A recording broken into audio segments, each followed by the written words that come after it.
Bonjour à toi cinéphile qui regarde mes vidéos. Oui, je sais, je vous ai manqué, puisque la dernière fois, il y eut un épisode très triste. Ouais. Non, là c'est popcorn en boîte, donc tu fais ce que tu veux. Sérieux? Eh bien oui, regarde. Non, de toute façon, je suis pas prêt, ma chemise est pas prête. Ok.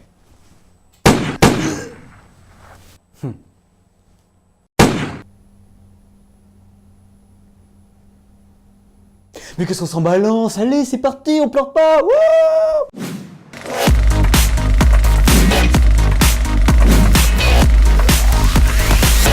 Bon, je sais que j'avais dit que j'en ferais pas une habitude, mais petit marathon cinématographique de nouveau.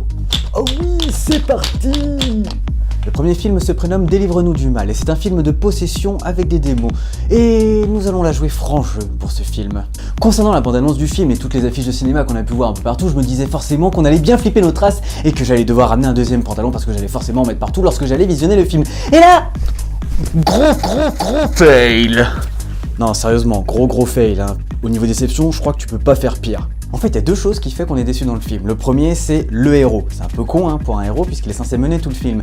C'est qu'il est juste insensible à tout ce qui lui arrive. Il est confronté à des situations, mais alors vraiment extrêmes, et lui, pas de problème.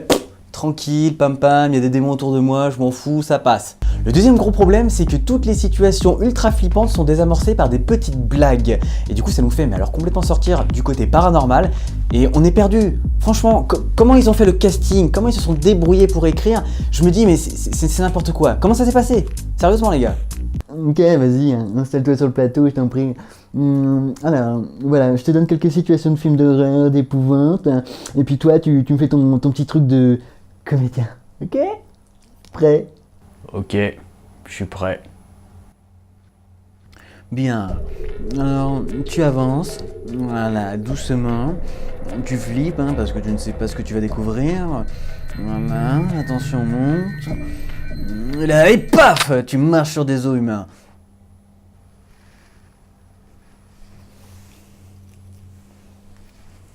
C'est une chips.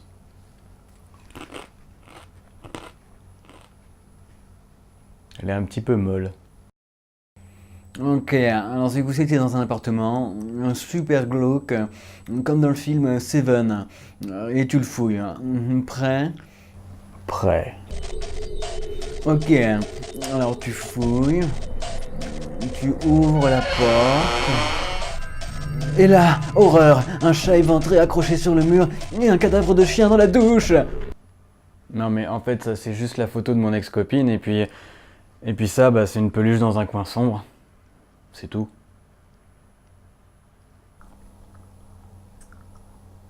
Oh mon Dieu, mais il a tout compris au scénario. Il est parfait, on le garde.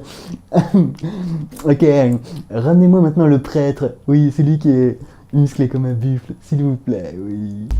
Concernant le deuxième film, il m'a été suggéré par l'internaute, un certain Philos, si je prononce bien correctement, et il m'a proposé Lucie, donc allons-y, testons Lucie, on s'occupe de la dernière production de Luc Besson. Je suis allé voir Lucie dans sa première semaine de diffusion, et je vais vous le dire d'emblée tout de suite, oui, j'ai aimé ce film. Et interdit de me bâcher là-dessus, j'ai aimé, j'assume. Beaucoup disent, c'est du déjà vu, Luc Besson ne se renouvelle pas, la fin c'est du grand n'importe quoi, mais faut pas oublier un truc de base, c'est un divertissement. Et ça remplit foutrement bien son rôle. Lorsque Lucie est sortie, il y a eu une sorte d'effet de mode qui consistait à bâcher Luc Besson, c'est-à-dire à le critiquer autant qu'on pouvait du moment que ça écrase bien son film. Mais faut arrêter juste 2 secondes, c'est un effet de mode, c'est pas être hype que de dire que ce film est une sombre bouse comme tout le monde. Faut essayer d'avoir un avis un petit peu différent, peut-être que ça pourra faire évoluer le débat. Ça me fait penser à ceux également qui critiquent le film Transformers. Transformers, ça vaut ce que ça vaut, mais en attendant, Michael Bay, le réalisateur, il a bien compris en faisant ces films-là. Écoutez, je le cite, il avait dit « Tout le monde critique mes films ». En attendant, ils iront tous les voir. Et c'est vrai aussi pour Lucie, et ça fait un véritable carton partout dans le monde. D'ailleurs, ça cartonne tellement qu'ils en ont refait une version en 3D qui doit probablement déjà être sortie dans les salles. Mais là par contre je dis stop.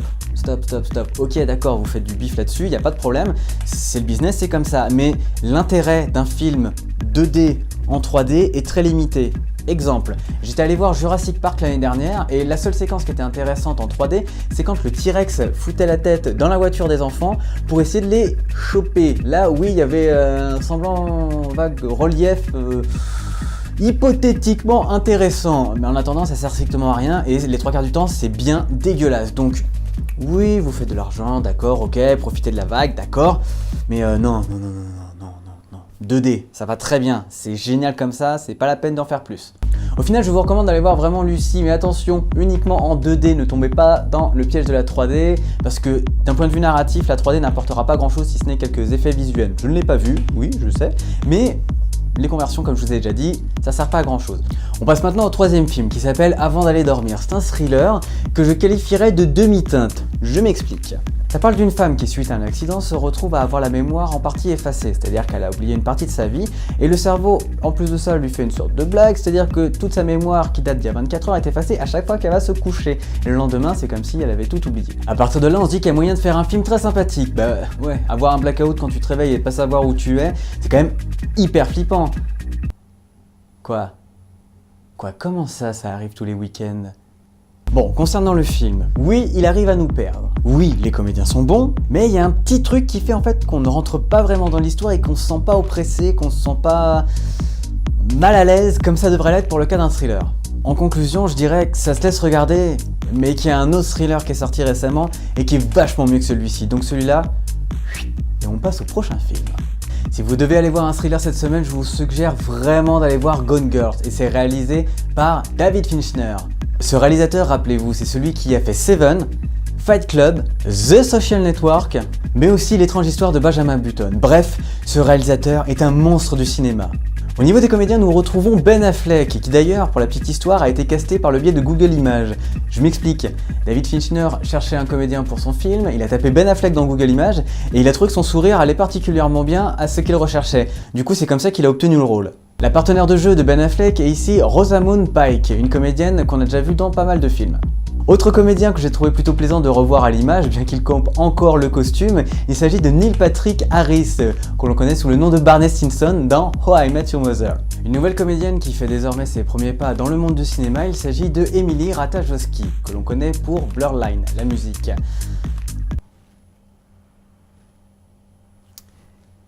Je tenais à m'expliquer auprès de tous les hommes qui regardent cette émission. Je tiens à vous présenter mes excuses, messieurs. Oui, tout à fait, mes excuses. J'ai cherché très longtemps sur Google Images, de nombreuses heures, mais je n'ai pas réussi à trouver de photos d'Emily où elle soit plus habillée que ça. Vraiment, je suis désolé.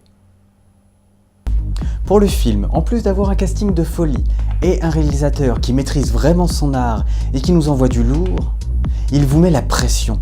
Une pression de dingue. La mise en scène est tout simplement impeccable.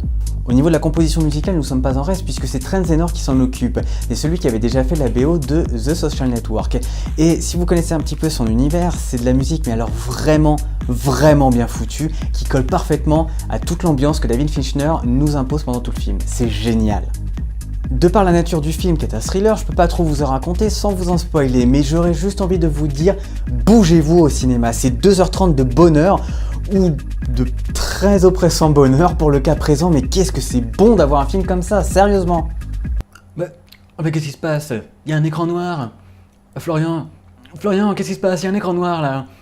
Ah, ouais, bah en fait je me suis foiré, j'ai oublié d'enregistrer le crédit de fin, donc du coup on va le faire comme ça, et puis rajouter le fond normal du générique de fin, pour dire aux gens, bah voilà, vous pouvez nous rejoindre sur Facebook, ou nous suivre sur Twitter, ce genre de choses. Ah ouais, Twitter. Tu prononces ça comme ça, Twitter quoi. Oh mais d'accord, mais tu penses vraiment que c'est une révolution quoi? Oui bon, c'est bon quoi, on les invite et puis on leur dit que c'est cool, qu'on mange des chips, des gâteaux, et que je propose des BN de temps en temps. Tu viens de citer une marque là. Ah bon? Ouais. Ok. Bah, au pire on s'en fout. Ok, ça me va. Allez, moi je vous dis à la semaine prochaine les loups.